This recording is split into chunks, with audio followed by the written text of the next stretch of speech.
तो यहाँ पर आपको यूपीएससी का जो union public service commission civil services exam वो पेपर जो मार्किंग टोटल स्कीम होता है वो किस तरीके से होता है यहाँ पर हम बताने वाले हैं। जैसे कि आप समझ सकते हैं कि सबसे पहले आपका होता है जैसे आपका प्रिलिमिनरी एग्जाम होता है जो आपका प्री एग्जाम बोला जाता है, ये आपका होता है आपका प्रारंभिक एग्जाम परीक्षा जो होती है।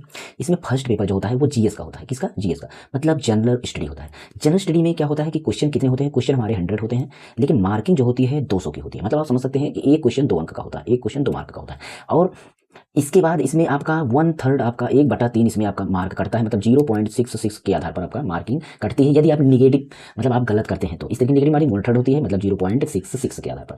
उसके बाद आपका सी साइड पेपर सेकंड होता है। सी साइड प्रारंभिक पेपर में पहला पेपर आपका जीएस का, दूसरा पेपर सी साइड होता है, ठीक है। और इस सी साइड में अगर देखते हैं कैसे कैसे क्या होता है, तो सी साइड में आपको क्वेश्चन होंगे 80 और मार्क होंगे आपको 200। आप समझ सकते हैं कि 2.5 मार्क का एक क्वेश्चन, मतलब 2.5 अंक का, तो 2.5 अंक का एक क्वेश्चन का मार्क होगा। निगेटिव मार्किंग इसमें अभी 1/3 की होगी, लेकिन मार्क जो निगेटिव होगी 1.3 की बन जाएगी इसमें, ठीक है। उस बार 8/3 की हो जाएगी, जो कि 1/3 इतना होता है। क्वालिफाइंग पेपर होता है आपका ये जना सी साइड जो पेपर होता है आपका, ये क्वालिफाइंग होता है, ये समझ लेना। और क्वालिफाइंग करने के लिए आपको ध्यान देना है 33% मार्क चाहिए, यानी 33% मतलब 66 मार्क होना चाहिए। 66 मार्क अगर ला लेते हैं तो आप क्वालिफाई हो गए। यानी कि आपका जो ये पहला पेपर था यानी जीएस वाला पेपर, तब आपकी कॉपी जचेगी, नहीं तो जचेगी नहीं, मतलब वो चेक नहीं होगी फर्स्ट जीएस का पेपर, ओके। उसके बाद मेन एग्जाम्स अगर बढ़ते हैं तो मेन एग्जाम्स हमारा कैसे होता है? मेन एग्जाम्स क्या होता है, इसमें आपका पहले क्वालिफाइंग पेपर्स होते हैं जो वो देख लीजिए, जो मार्क फाइनल मेरिट में नहीं जुड़ता है। लेकिन पेपर कौन सा होता है? पेपर ए होता है जो कि इंडियन लैंग्वेज होता है, 300 मार्क का होता है आपका।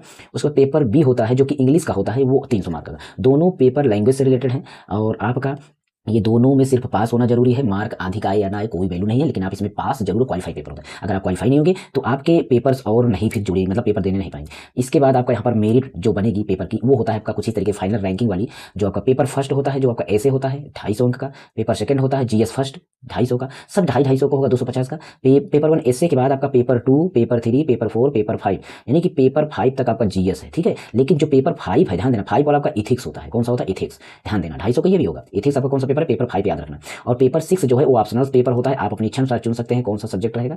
या आपका पेपर आपका 7 जो रहेगा वो भी ऑप्शनल पेपर रहेंगे, दो पेपर आपको ऑप्शनल रहेगा, अपने हिसाब से चुन सकते हैं। टोटल मान मेन की आपकी होगी 1750। और जब लास्ट में जुड़ेगा तो आपका इंटरव्यू भी होगा। इंटरव्यू जो आपका होगा पर्सनालिटी टेस्ट, ये 275 अंक का होगा पर्सनालिटी टेस्ट।